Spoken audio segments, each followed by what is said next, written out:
Letitia, Lana, Benny, Stephanie, Denise, Aaron, and Jennifer, and Asiri. Which Aaron? Thank you for asking that. Double A, you. Okay. So everyone else, probably in group one, so we'll talk afterwards, you'll tell me who's in group one.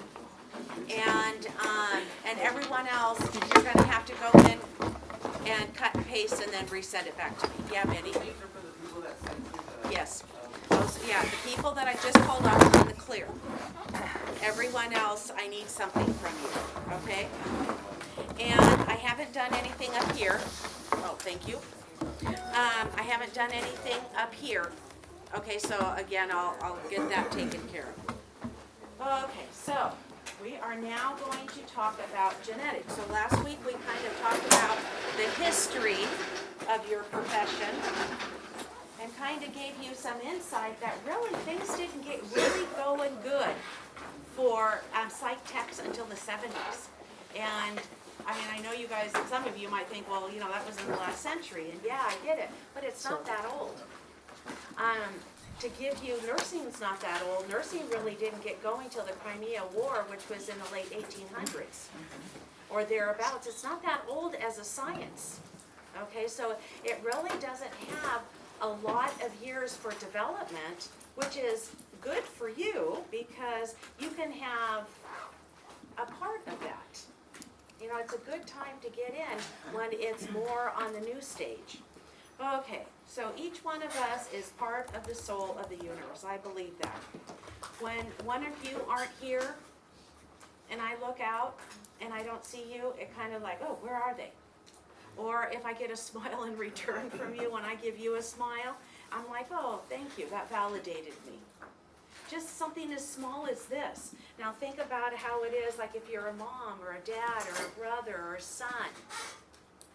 You know, you, without your presence, that person has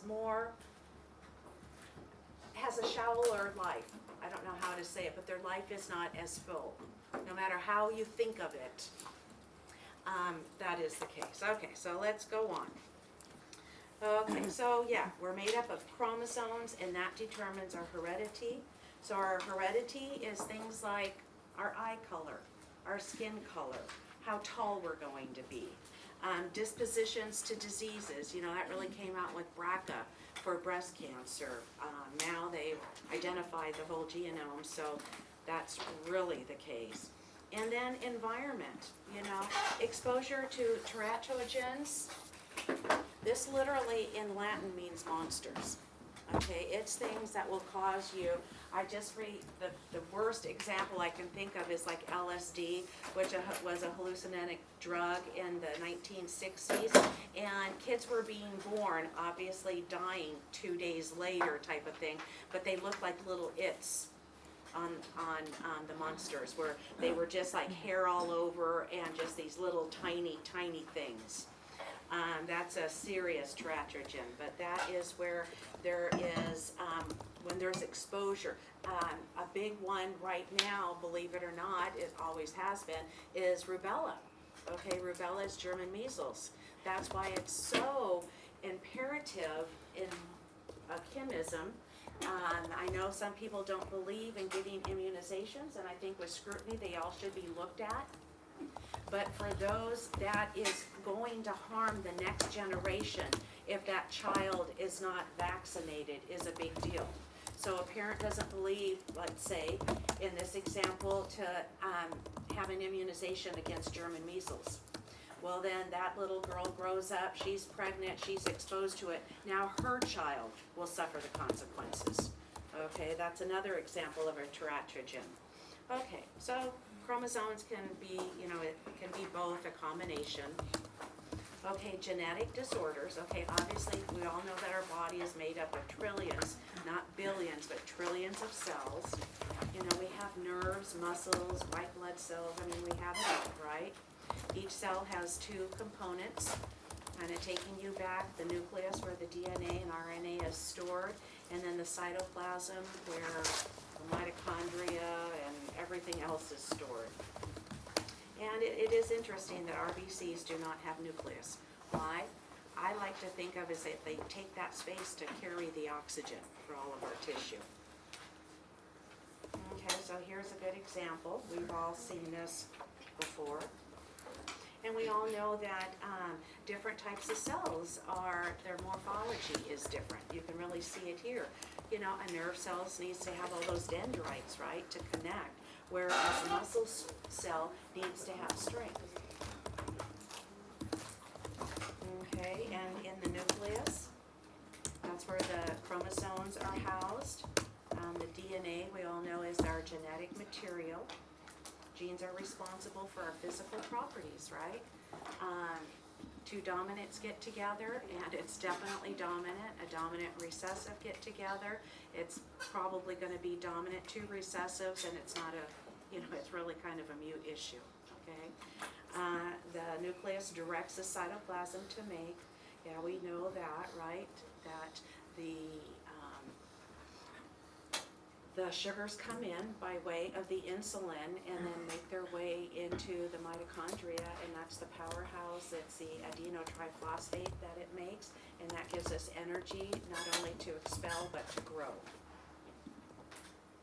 Okay. Then, unfortunately,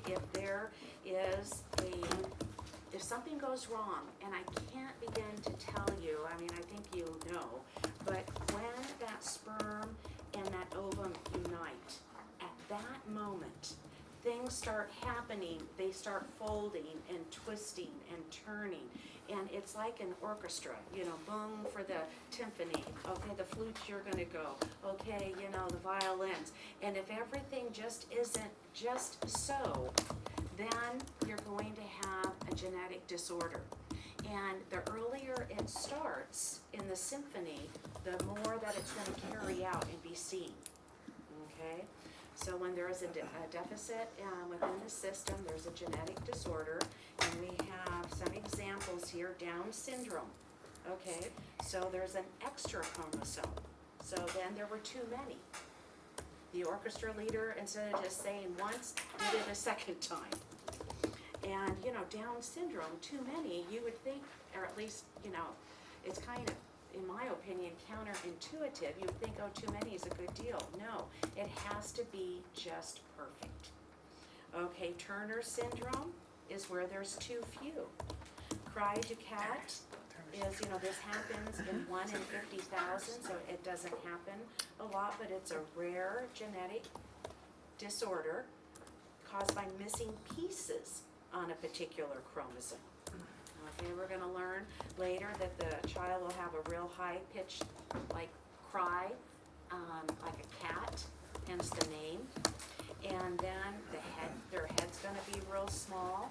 They're going to be real flat at the bridge of their nose, widely spaced eyes, okay, and they're going to have an intellectual disability. And phenylketonuria, PKU. This is what is tested in the nursery when a woman, okay, this is me, this is a chemism. It's nice to have your child in a hospital setting. Why is that? Because in that rare instance that something goes wrong, there's more hands, there's more heads, there's more gray matter to figure it out and to get back on track. I am, somewhat for midwives. This is a chemism.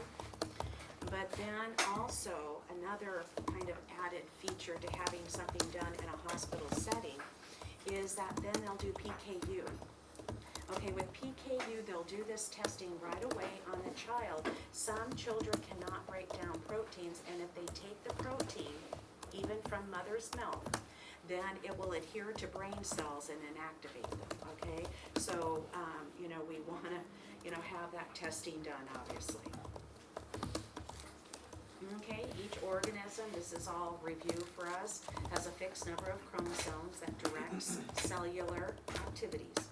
Okay, now, this is a good reason why after we're born, is that you have the right diet. Because if you don't have like the vitamin B's, B12, B6, then you're not going to be able to recreate your chromosomes properly.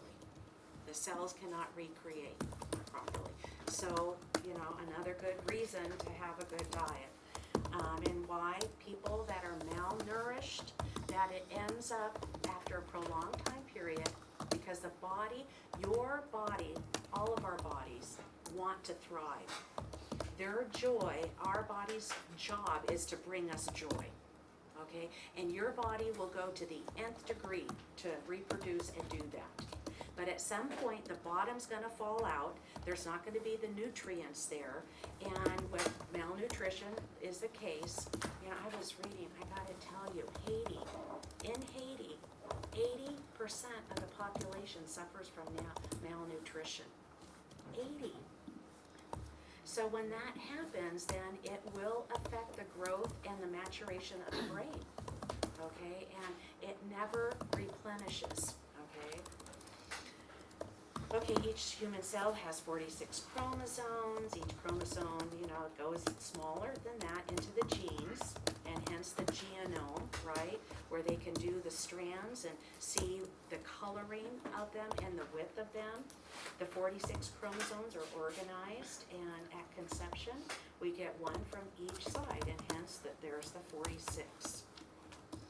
Chromosome, each cell has 23 pairs. The first 22 pairs are called autosome, and then the embryo cannot survive without autosomes, okay? This is where there will be a spontaneous abortion. Unlike a scheduled abortion, or, there's probably about 10 different types of abortions. A spontaneous abortion is when it occurs within the mother's womb, and a lot of times the woman doesn't even know she was pregnant, okay?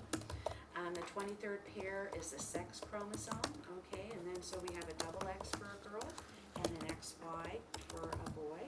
And here, this kind of shows it. Okay, cell division and disorder. Okay, cells have the ability to divide. Okay, so then into daughter cells that contain identical genetic information. The prenatal development of a human being is accomplished this way, through cell division. There's differentiation into different cell types and movement into different locations. This is the migration that I was talking about that happens when the sperm and ovum unite. Okay, and it is very, very important that this is done, so you don't want to have any alcohol on board, right, to possibly slow it up. You don't want to have any drugs on board. You definitely don't want to have any bacteria. Okay, so this is the bummer. When a woman sleeps around, what she does is she gathers a little bacteria that lays dormant in her body from all of her partners. Okay, and so now bacteria is probably the worst thing for a child when it's developing in utero. Okay, cell division, here we have mitosis. This is what is happening with the non-reproductive division. Okay, so cell bodies, mitosis results in two, now listen to this, mitosis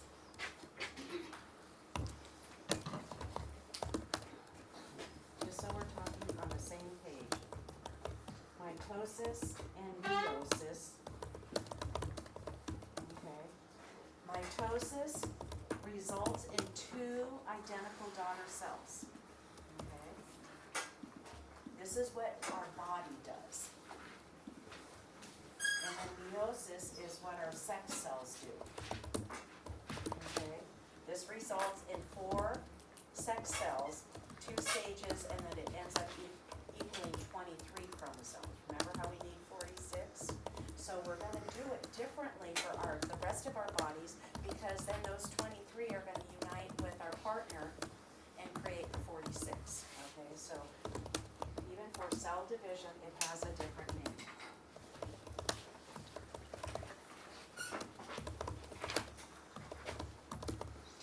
Okay, so here we have the meiosis. You can see there how it's done, but it is going to end up with 23 chromosomes is the big difference, as opposed, because the egg and the sperm are going to unite to make the 46. Okay, mitosis, cells undergo mitosis throughout life.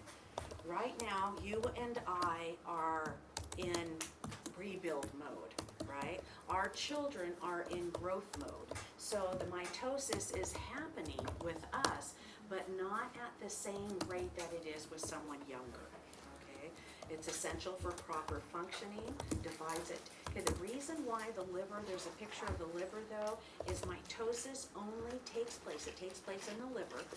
Okay, that's where our main metabolism, yes, it's directed from our hypothesis down, hypothesis. That's funny. Oh, you guys help me out. Can't, hypo what? Hypothalamus? Hypothalamus. It starts at our hypothalamus, goes down to our pituitary. It reacts with our thyroid. Our thyroid goes to our liver. And our liver only functions as far as mitosis at night. Okay? That's why a good sleep is definitely important for your children, but also important for us so that we can rebuild. Okay, divides at different rates every 10 hours for skin cells, once a year for liver. Your liver can regenerate up to a certain point. Certain organs can, your brain cannot. After 3 minutes without oxygen, then it's going to die. By adulthood, muscles and nerves lose their ability to divide, difficult to recover from a stroke or brain injury.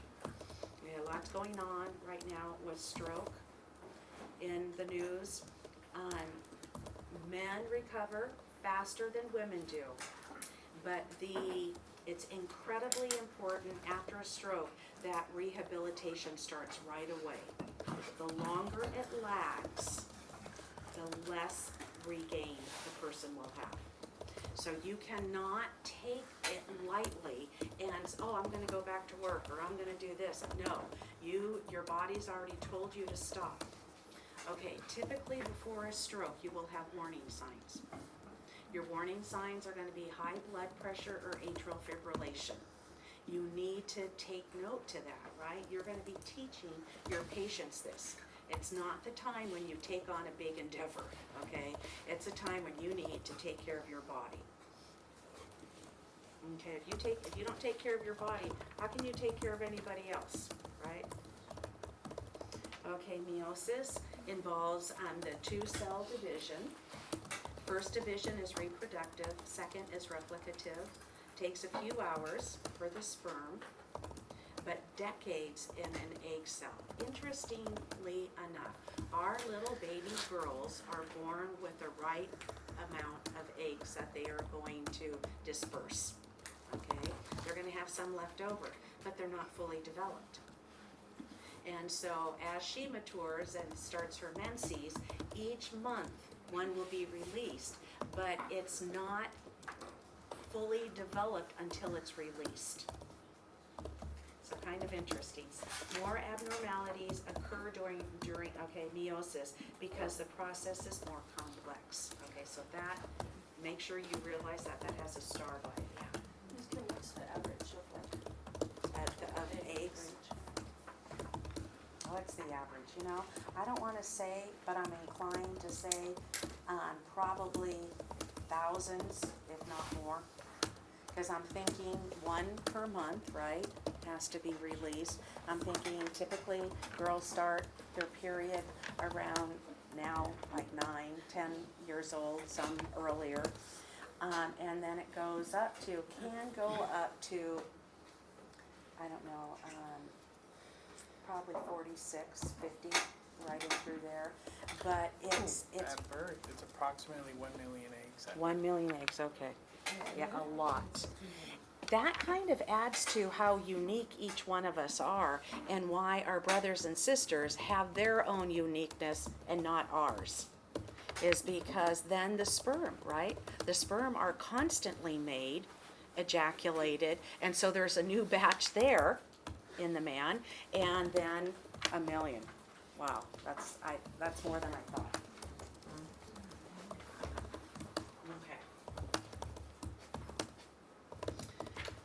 Okay, corresponding chromosomes line up. Chromosomes intertwine and cross over. The crossover of the chromosomes is random, may result in disorders. Okay, another reason why you want the woman to maintain wholesomeness is because even though, she is maturing her eggs, and if she has sex and that egg that's coming up hasn't fully matured or has had a chance at not crossing over properly, now you're gonna have a birth defect, okay?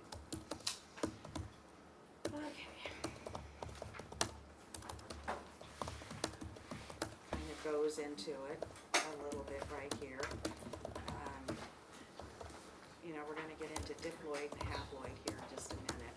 Okay, a male, throughout the life of the male, meiosis of the immature sperm continually produce spermocytes. These cells will lose most of their cytoplasm, sprout tails, and eventually mature into sperm.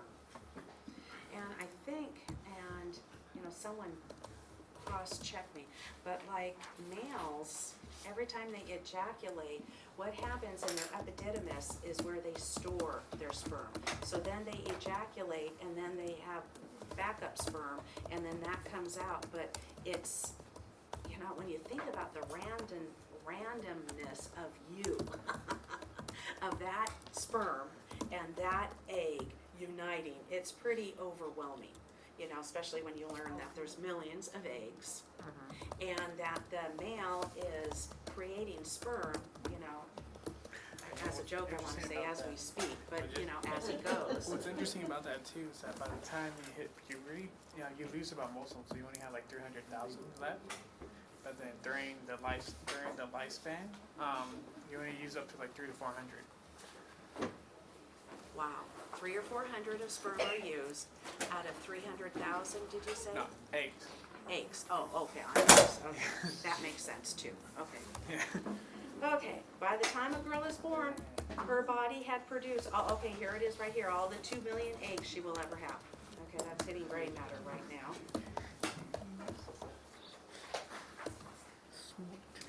Okay. Just look it up.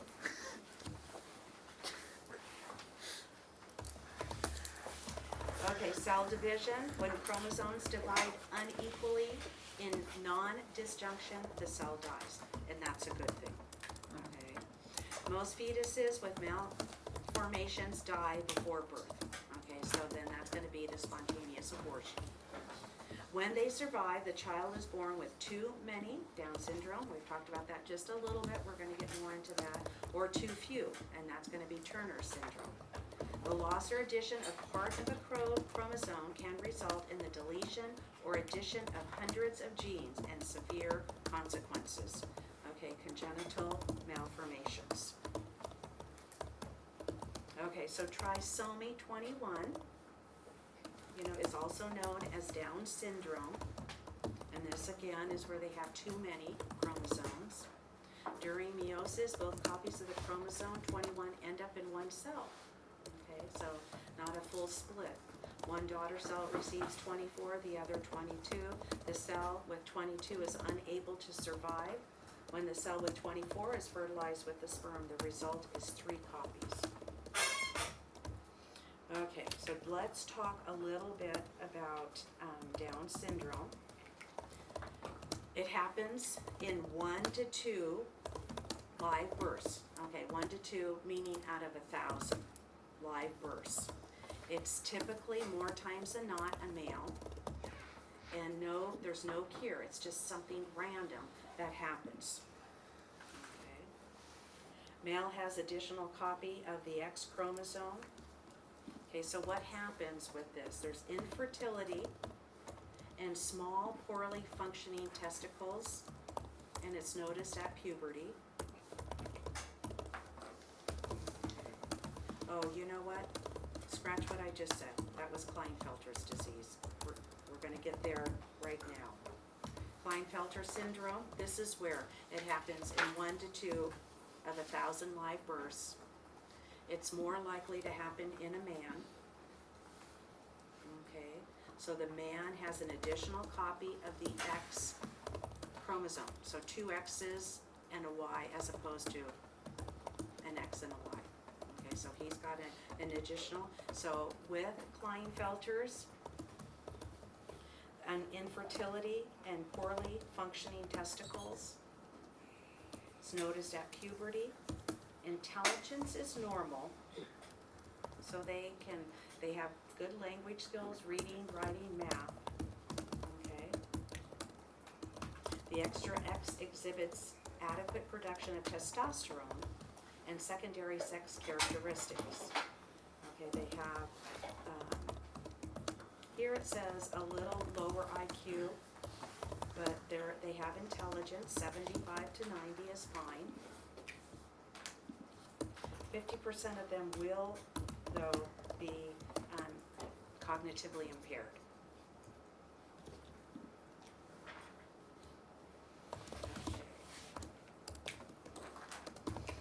Okay, the assessment, how you are going to know by your physical assessment is that they're going to be taller, they're going to be slender men with long arms and legs, small genitalia. Testes are underdeveloped. Like I just said, they're infertile. Then they have absent or decreased secondary sex characteristics.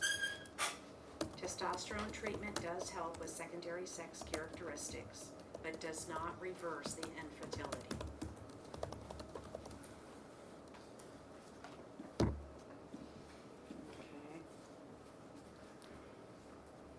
Frontal baldness, poor beard growth, narrow shoulders, okay, tendency to grow fewer chest hairs, female type pubic pattern, although and their testicles are small, they do have a penis, long arms. I mean, this is what happens when there's two X's and a Y, okay?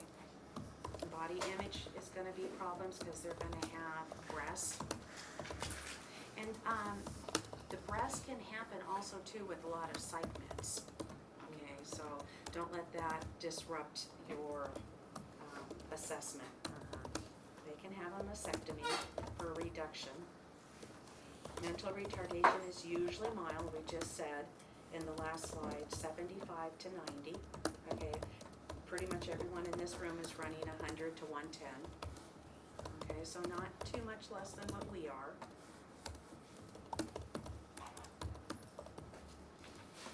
Okay. Personality or character disorders are common with Klinefelter's: immaturity, poor judgment, aggression. You know, when you suffer from body image distortion, it really affects your whole psyche. Require supportive guidance, encouraged to become independent. Okay, so we've talked about Klinefelter's in depth now. Okay, we've talked a little bit about Down syndrome. Okay, now we're going to get into Turner syndrome.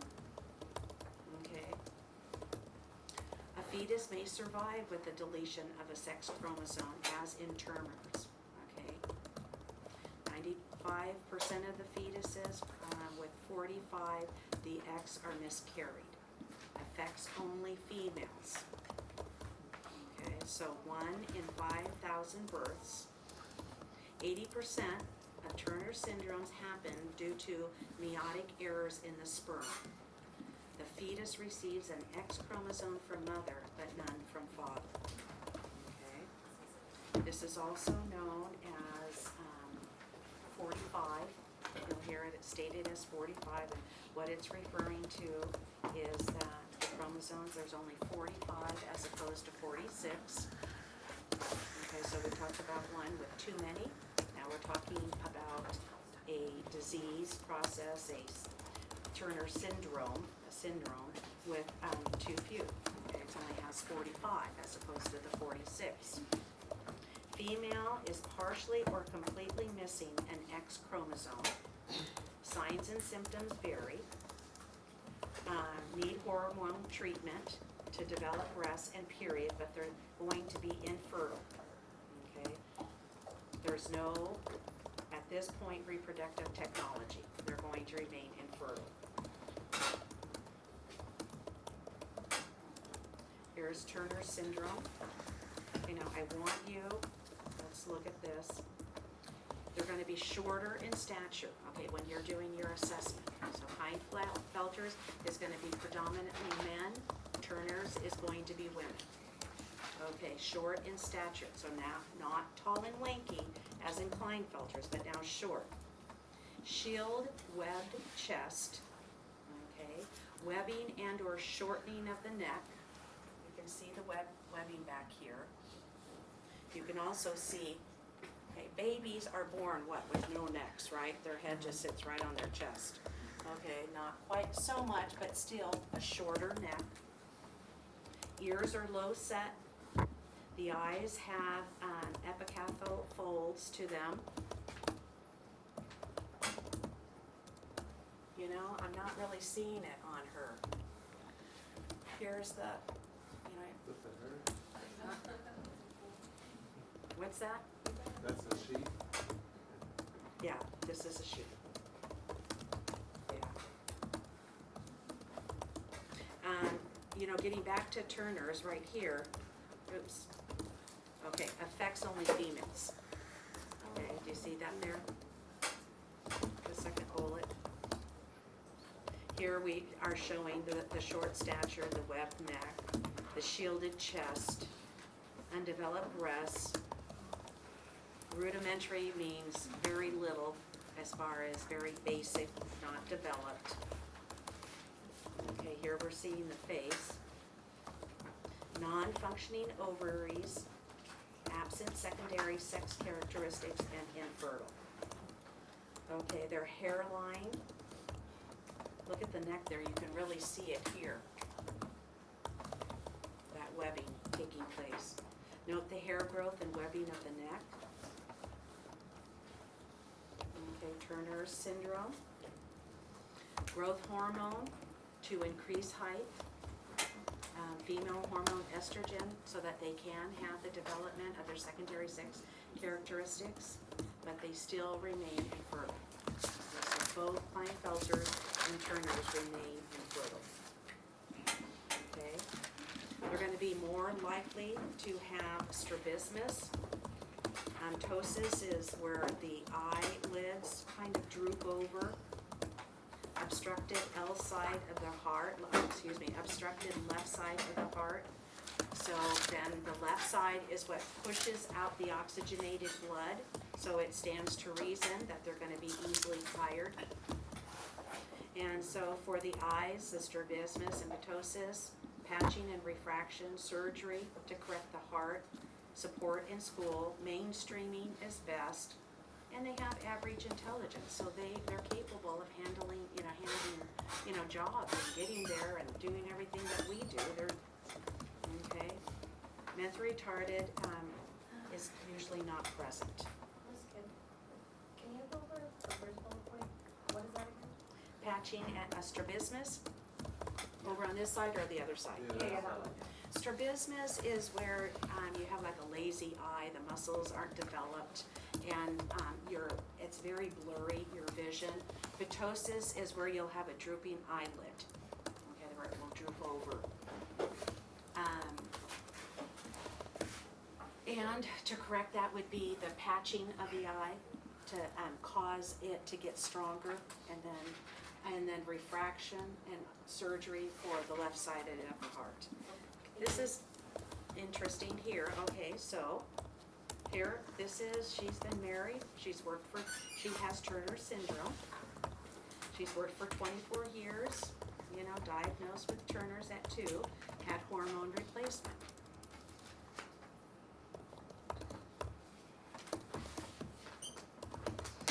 Okay, each chromosome we know has thousands of genes. They occur in relatively the same position on paired chromosomes. They provide instructions to the cell for producing specific proteins needed for function.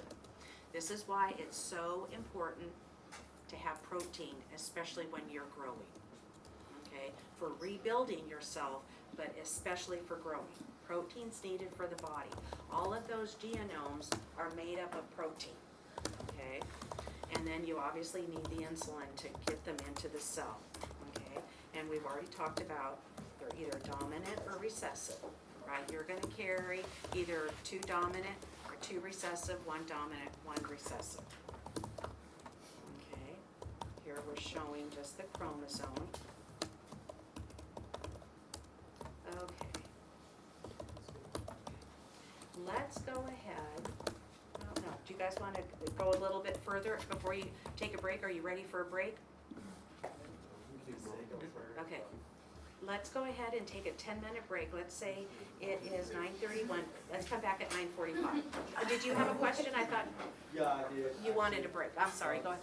Regarding the Turner syndrome, Uh-huh. is that, they're like underdeveloped, right? Does that mean they need to Underdeveloped sex Yeah. organs? Does that mean what now? Is that, is here, from what I'm reading, is that they're underdeveloped, like they're having trouble growing up, right? Well, they're gonna have to have hormone replacement in order to get the secondary sex characteristics. That's what I think it means by underdeveloped. Read the whole sentence there. Read what it says. Here, let me go back to it. Tell me where the slide is. Oh, just back to the picture, it said growth hormone to increase height. Right here? No, above I'm not getting it. What, more. A little above more. up more?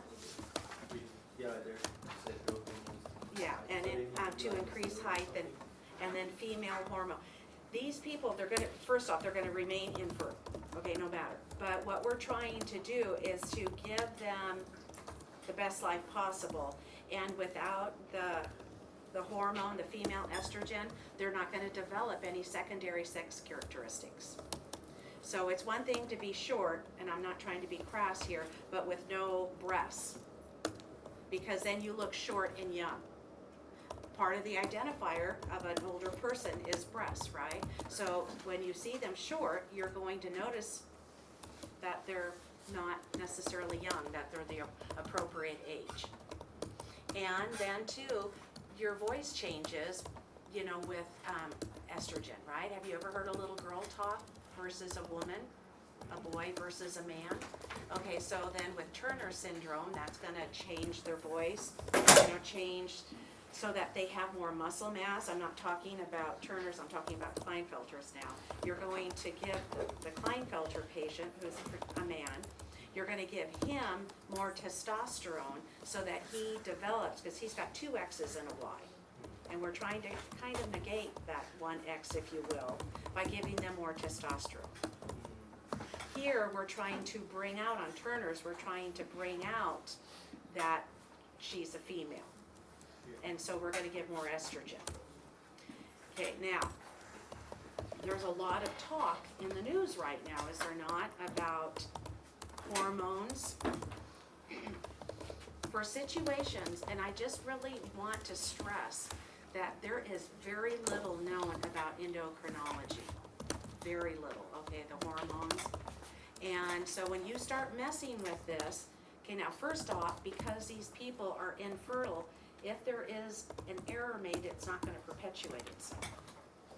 And then as you're looking at them and you may be given too much or what have you, or not enough, you can adjust it as you go along. Did that answer it, Andre? Okay, cool. Okay, do you guys wanna take a break? I'm sensing you do, yeah? I'm good. Okay, let's take a 10-minute break. It is 9:34, let's come back at 9:45. Okay, we said we're good. We can keep going.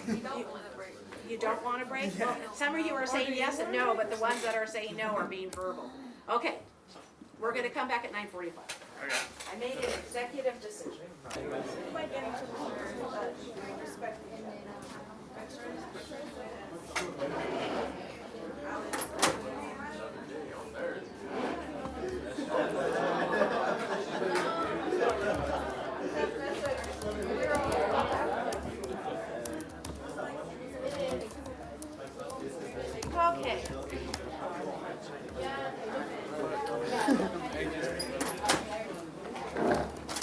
What happened?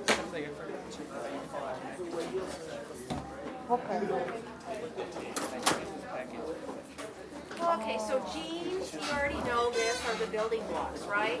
They regulate the chemical reactions that take place in our body. They are responsible. If I could have your attention back there, Mariah.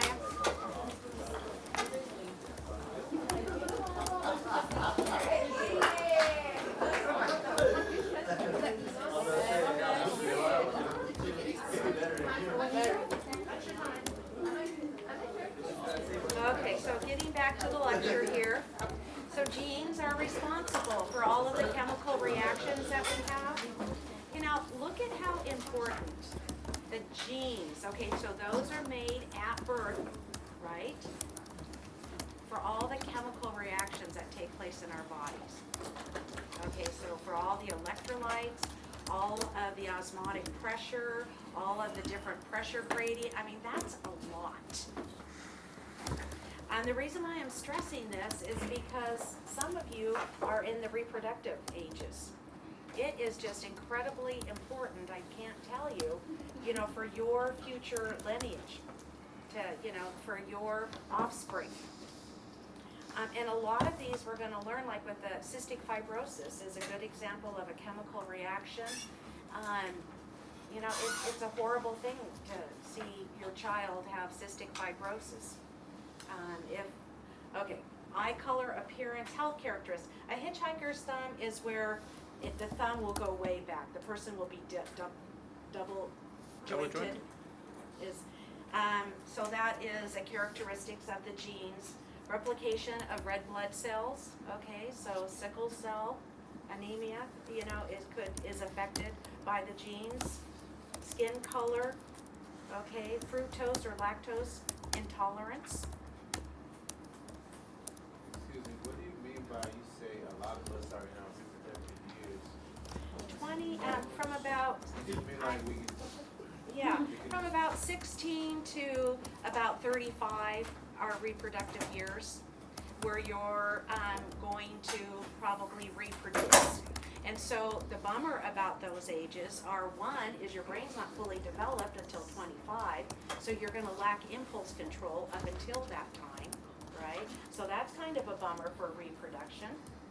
And then that age group feels infallible, like, you know, they can leap tall buildings in a single bound, ride a motorcycle on one wheel for, you know, half a mile, and, you know, they're feeling like they're immortal.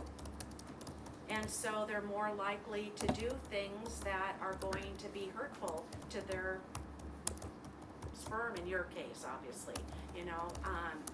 So you really want to make sure that, and then you start talking about not only physical characteristics, but now, you know, we've added chemical reactions are all dictated by your genes. It's something to protect, I guess, is what I'm saying, is that it's valuable. I think I answered that kind of almost philosophically, but, you know, still answering it. So reproductive years, you want to safeguard yourself. You know, a physiological way that you could safeguard yourself is not coming in contact with radiation.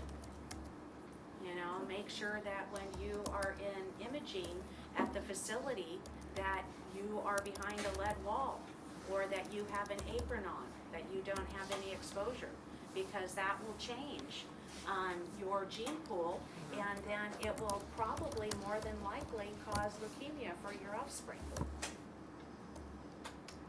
Okay, so anyways, talking about the genes, and then we're going to get into, okay, why is this not going forward?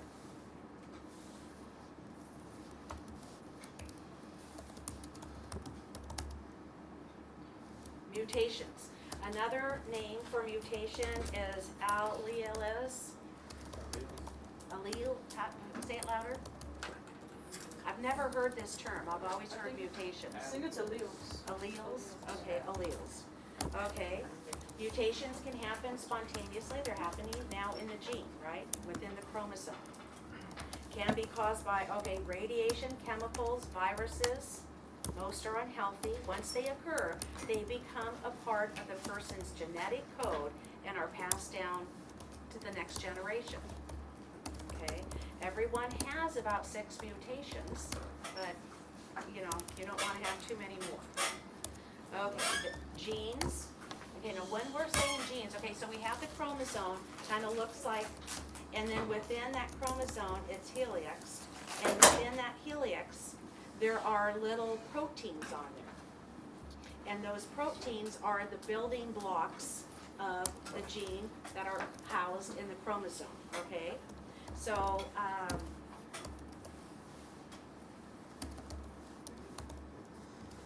okay, so here's the mutations, can be caused by radiation, chemicals, viruses, once they occur. Okay, I didn't bring my mouse with me, so I'm at a disadvantage.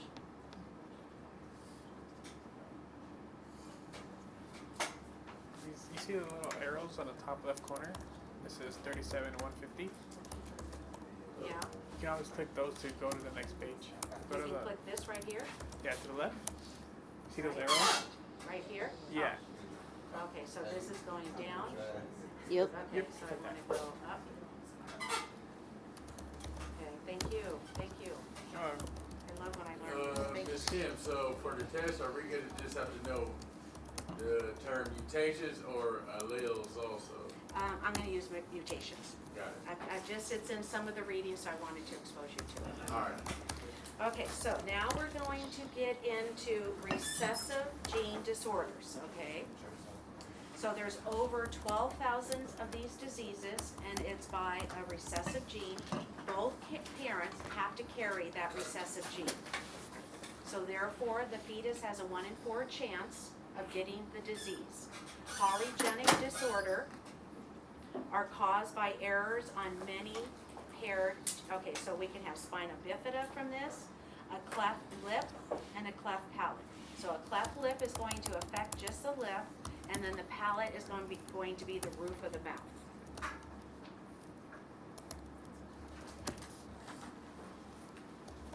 Okay, so here what we're doing. So we have the mom and the dad, and each carries each carries 2 genes, right? It could either be recessive or dominant. On the first child, baby there, the NN is non-affected. On the next one, the child's gonna be a carrier. On the third one, it's gonna be a carrier. And then on the fourth one, that's gonna be the affected child. Okay, so that's how this recessive gene pool is going to work. So both, if you come up with one of these, spina bifida, cleft palate, or lip, you're going to, both of your parents then were carriers.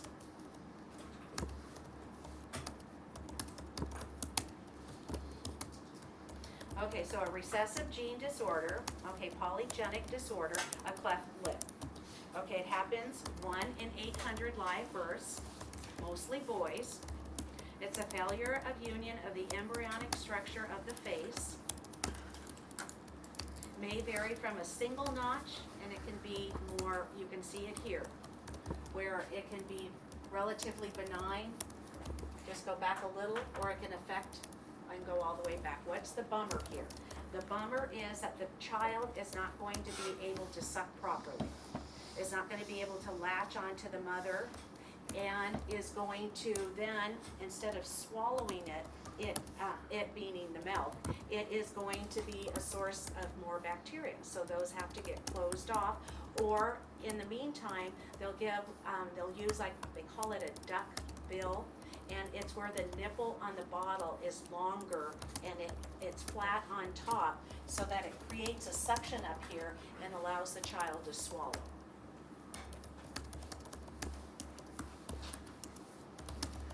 Okay, so here we have an example of like a double cleft lip. Inability or difficulty sucking, swallowing. Then you can see that they're not going to be able to articulate speech, so it's going to have to get corrected so that they can communicate properly, and they're more likely to miss teeth, have missing teeth there. Feeding, okay, so until the child, we all have to learn how to suck, okay? This is going to create a problem for the child, and so we may have to put a feeding tube in until we can teach them, or that they get the nutrition so that they can learn to suck. Oh, hi. Michelle Jackson. I'm sorry? You're not Michelle Jackson. No, I'm not. She is in room 132. You're welcome. No problem. need to do, put down an NG tube, maybe a gastrostomy tube. Hold the baby in semi-sitting position if being fed. Okay, so you don't want to lay them down, you want to lay them up. Monitor for aspiration is gonna be the big thing here, and then oral hygiene.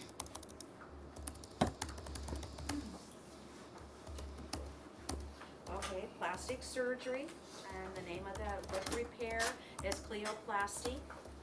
You know, and have it done as soon as possible, hopefully within the first year of life. You wanna restore the function. You need to suture, repair the lip and possibly the palate.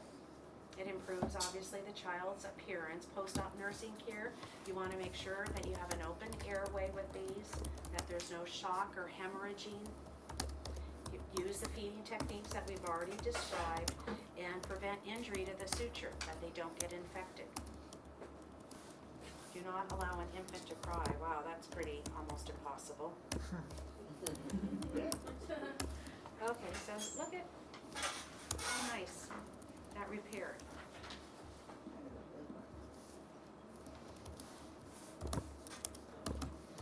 Okay, now we have, what we're gonna talk about is a cleft palate. So you can see now that this is going all the way through the upper palate of the mouth, all the way back. You can see how the teeth are arranged there, you know, that it's affecting the normal curvature of the upper jaw.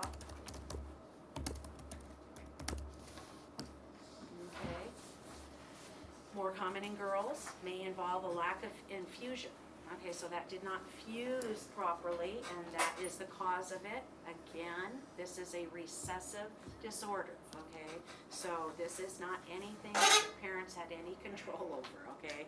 We can't control our genes. Not J-E-A-N-S, but G-E-N-E, okay? It may extend all the way back to the entire roof of the mouth, and then the width of it too is going to be something that needs to be taken into consideration. This is done before, between 2 to 6 years. This is a very involved surgery. Have you guys heard of Doctors Without Boundaries? This is a lot of what they do. They'll go to countries and literally I have heard these physicians speak, and they have said that it's heart-wrenching. They're there on literally their time off from work. They go to these countries, they'll take a group of surgical techs with them, a group of nurses, and people will travel by foot miles and days to get their children to see Doctors Without Boundaries. And it is so hard. Can you imagine if you're in line and you're the first that they can't do? You know, and that's how it pretty much is. This is and you think about it, it takes, 2 recessives, with 4 children, one's affected, one's not effective, and then 2 are carriers. That really proliferates this, keeping it going. Okay, and it may involve successive or a number of different operations to get it done. Palatoplasty, goals to close the palate, to avoid damage to the suture line, and just facilitate normal growth and development of speech. Okay, we've talked about some of the feeding considerations. Milk may come out through the nose, be regurgitated through the nose, right? Because there's direct communication with the upper palate and the nose. Frequent sinus infections. We have our sinuses right there. Feedings may be done, obviously we said this earlier with the cleft lip, but NG tube or a gastro tube, and you definitely want to hold the child upright. Okay, here is some of the bills that I was talking about, so that this part up here will then adhere to the top of the roof and not allow the formula to go through the nose into the sinuses. Maybe a longer nipple is utilized so that it can get further back into the throat, so it can be swallowed. soft nipples with large holes, and we call it a duck bill. Okay, here's some other feeding aids that can be utilized. This is good, you can put the formula in there and then direct it down the throat to help the child get the nutrition that they need. Okay, so different diet considerations. About 3 weeks before the surgery, the paloplasty, the diet needs to be changed to a thicker consistency called the cup diet, which means the patient can be fed any food that can be spooned out of a cup, so make sure you know that. Food should be comfortable and eating these types of foods before. Okay, so what we're doing is we're introducing these foods prior to the surgery so that after the surgery it's old hat. Why? Because after surgery it's harder to teach people things. So typically and especially with children, we want to teach it to them 2 to 3 weeks before their surgery so they get very comfortable with it. So afterwards, it's just the way it is. Yeah. Should be comfortable eating these types of food, the third bullet there, before the procedure so that it's just the way it is. Teach them to drink from a cup, no straws, okay? You don't want to accidentally puncture any sutures. Okay. Then you saw the teeth on the picture that we showed, so then they're going to need orthodontia work. Okay, necessary to, help with any replacement. Here you see a partial because that side of the mouth was affected, often necessary to rebuild. Missing gums, replace teeth, a prosthetic palate, and may include prosthetic teeth. Okay, then a rhinoplasty. Plasty means to rebuild, right? Plastic surgery. Rhinoplasty, rhino is nose, and they may need to have a nose repair done, usually done when the patient is a teenager. Okay, and then therapies. They may need to have speech therapy. They may need a communication board when they're smaller or right out of surgery. Maybe sign language is something that can be utilized. Okay, so now because of that open palate and the direct communication, they're going to be more prone to ear infections. So you want to monitor their hearing, make sure that they don't need any hearing aids. An audiologist might be something that you have tested to make sure that they're able to hear. The doctor may recommend tubes, just so that there's more drainage in the ears, so that there's not going to be future problems, more preventative. Definitely use earplugs when swimming or submerged in water. Okay, now we're leaving that, okay, and cleft palate, cleft lip, and now we're going to go into gene mutation sickle cell anemia, okay? And I just want to look here. Okay, so sickle cell anemia affects Africans and our African American population. RBCs assume there is a sickle. A sickle in the olden days used to be how they would cut the grain. They would take the sickle and cut the wheat, okay? And that's what the red blood cell, instead of the red blood cell having, a red blood cell has a little dip in the center and looks like that. That's how the morphology of a red blood cell needs to be, so that, and that is the cell that carries the most oxygen, okay? A sickle, a red blood cell, but that someone who has sickle cell anemia, it's going to look like this as opposed to that.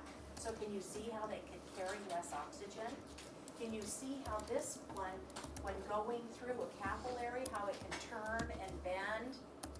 Where this is going to, if this gets caught, let's take that same capillary. What happens if this gets caught like that? Yeah, it would cause the blood clot. Yeah, it's not going to allow any blood to pass. What happens on this side of that capillary? There's no O2, right? That's the great pain okay, they are suffering from lactic acid buildup on the other side. And that's why sickle cell has great pain associated with it. Okay, now,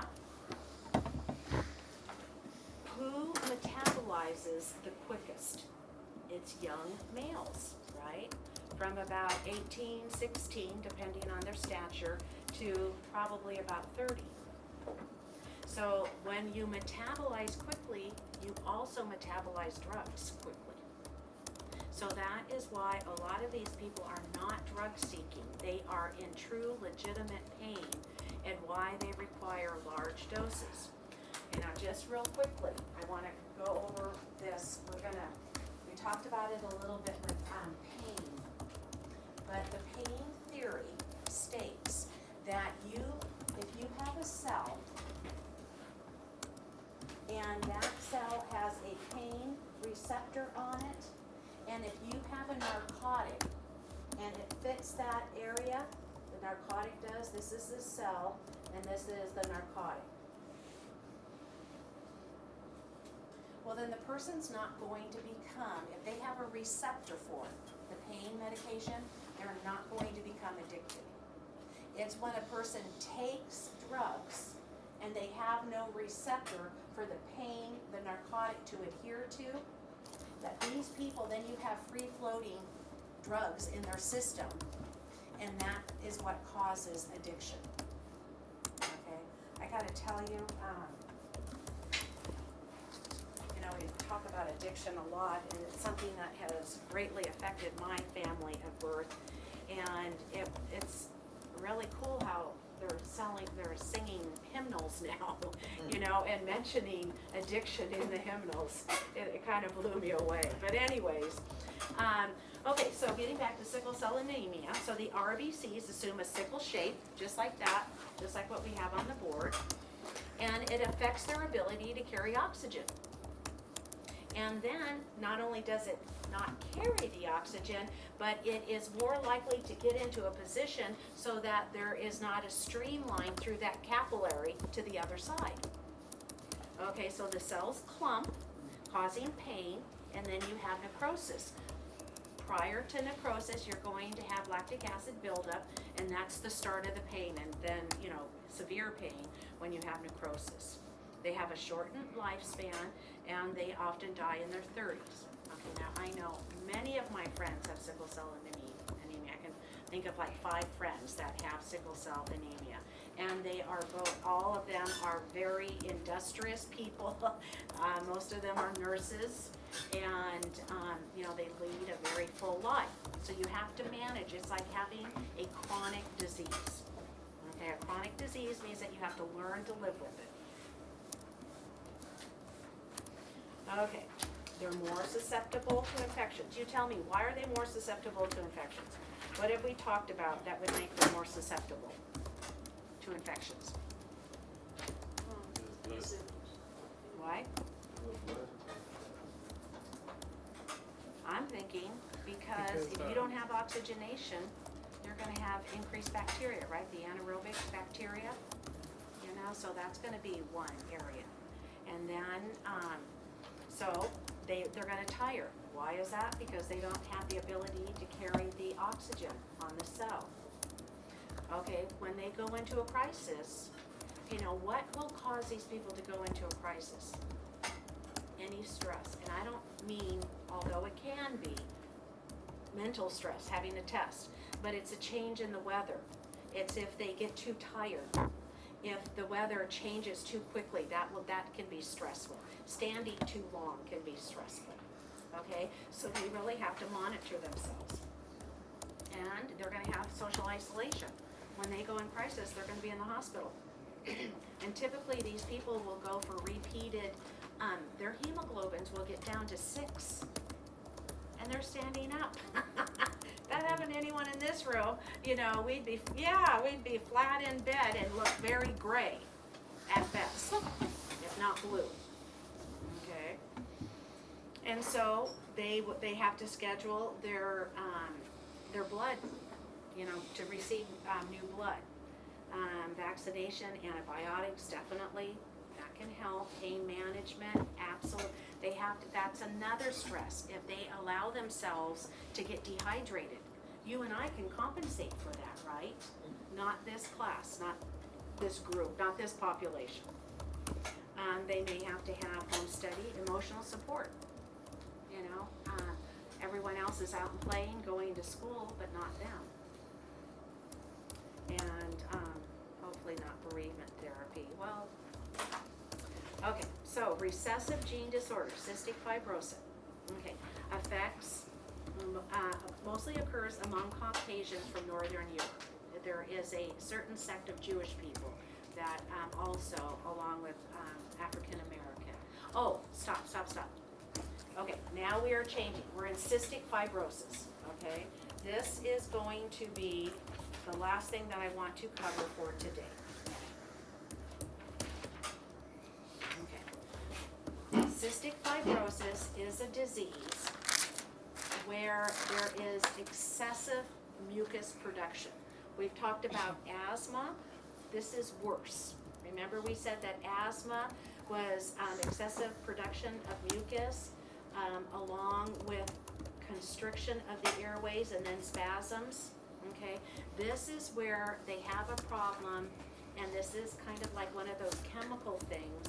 They, and the reason why a salt taste is detected when kissing a baby with cystic fibrosis, they are not handling, okay, what is one of our major electrolytes? Is it not salt? Mm-hmm. Right? Okay, so these people, this population, it affects their sodium. Okay, and then when you don't have either too much or too little sodium, you're going to get full. When I say full, I mean it's like they're drowning almost. Okay, mostly occurs among Caucasians from Northern Europe. Cystic fibrosis gene upsets the transport of salt and water into and out of the cell. It affects the exogenous secreting glands of the body and generates thick secretions, therefore blocking certain normal function of organs. So this just, unlike with asthma, where it's happening in the airways, this is happening throughout the entire body, okay?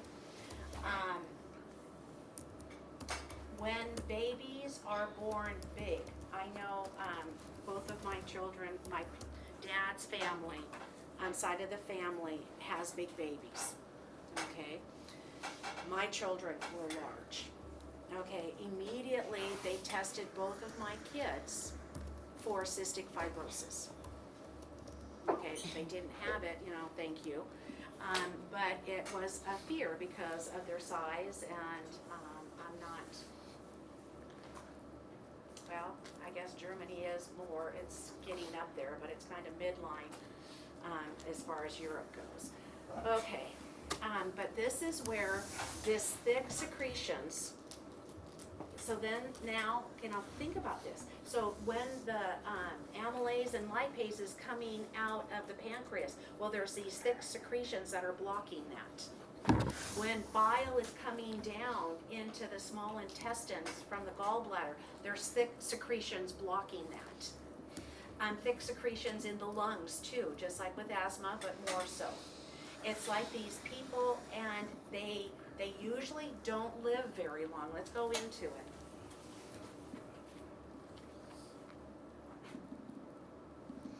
Okay, so mucus clogs the lungs, leads to chronic respiratory. It clogs the pancreas, preventing digestion, those enzymes to come out to help with digestion. Okay, so effect on the lungs, they're gonna have thick, and it's like they can't pull it up because it's just there. It's never ending. That provokes coughing, interferes with breathing. You know, when you have that thick secretions, now you're gonna be more susceptible to infection, respiratory infections. Effects on the pancreas is filled with sticky, help me out, you guys. Viscous, thank you, viscous secretions that obstructs the passage, we've talked about that. Results in poor digestion, slow growth, malnutrition. Okay, and then all of our fat-soluble vitamins are going to be affected. Okay, so here he's having a breathing treatment, not for asthma, but for his cystic fibrosis. So Ms. Kim, they don't have any cure or medications for this? It's all relieving the symptoms. No, there is no cure. And you could think of it, when you start having, I mean, it's bad enough when something affects one organ, right? You get pneumonia or, you know, have asthma, it's affecting the lungs. Okay, so that's not gonna just affect the lungs, there's gonna be backup and it's gonna affect the heart. So now we have 2 of the 9 systems.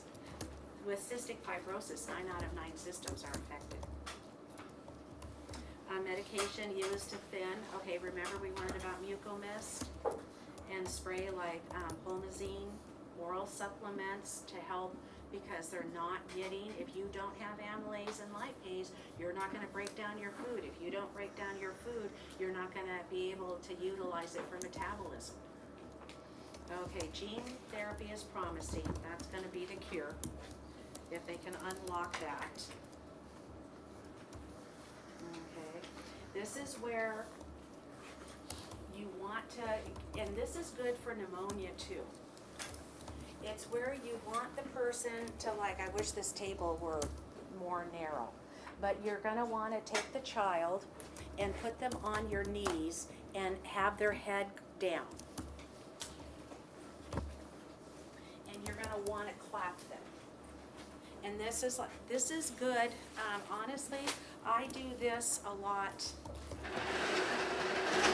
Just when my grandkids were little, when my children were little. You're going to want to put the child on your knees and put their head down, and then start from their waistline and just cup your hand and then clap them.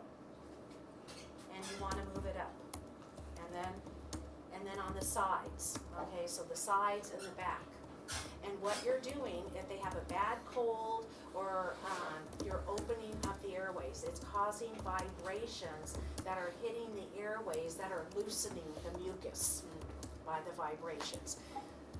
Okay, so place head lower, Trendelenburg, you guys know that. Trendelenburg, you guys know what Trendelenburg position is, right?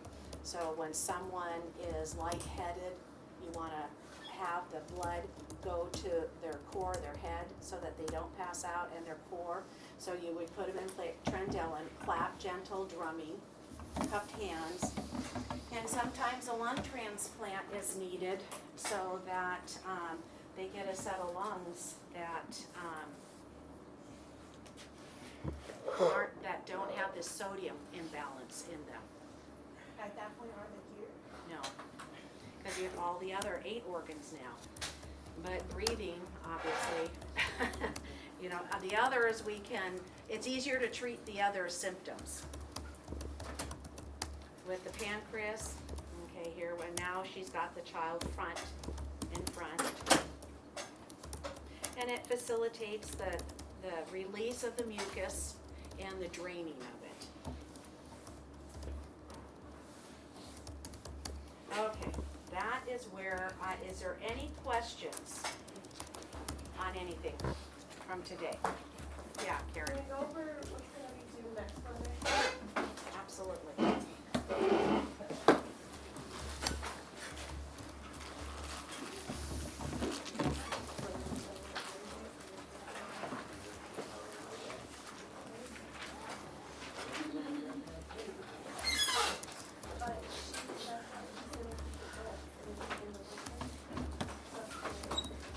Okay, so next week, what is gonna be due is week 12. Okay, so 60, and it will be on your workbook. It's in your workbook and it will be, and where I'm reading,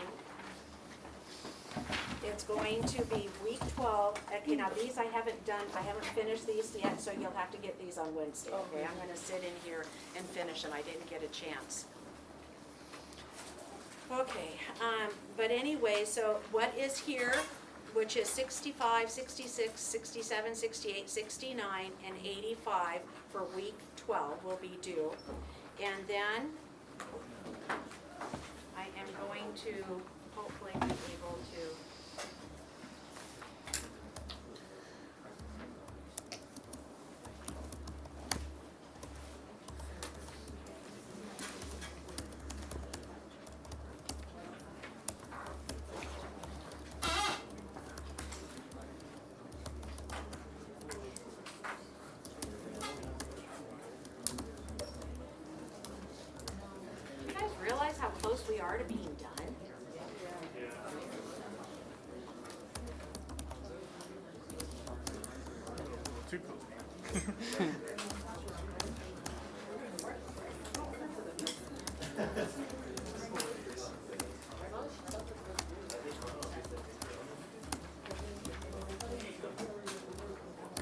And then this study guide. Okay? Week is 13. due. Okay?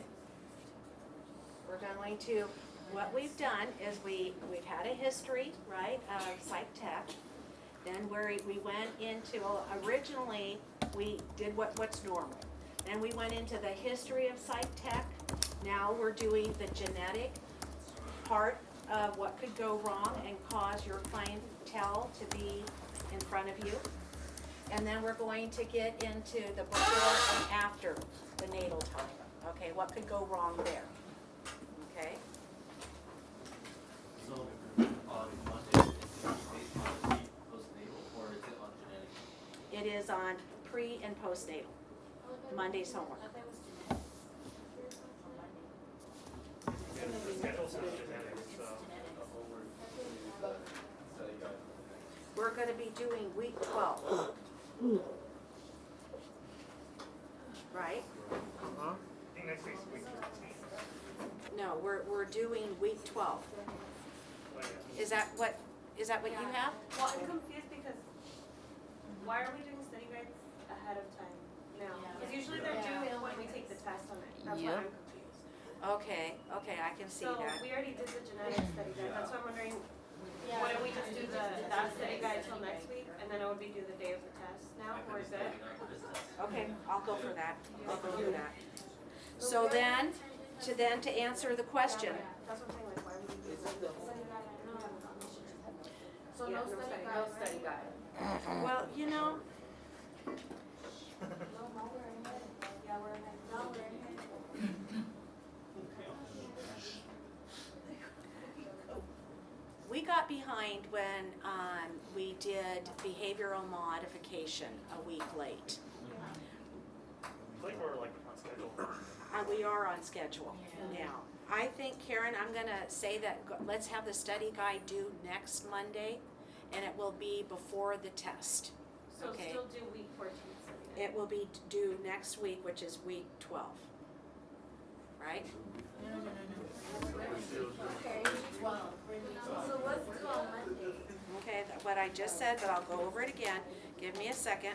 But see, that confused all of us, because we're working on a study guide, but we're not gonna get tested on stuff. Yeah, Okay, isn't it just better you to- guys, you turned in today genetic and metabolic study guide, right? Yeah.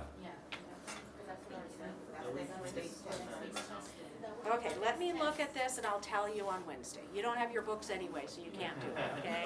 So let me look at it so that, because there's too much going on and I wanna make a good decision. Okay,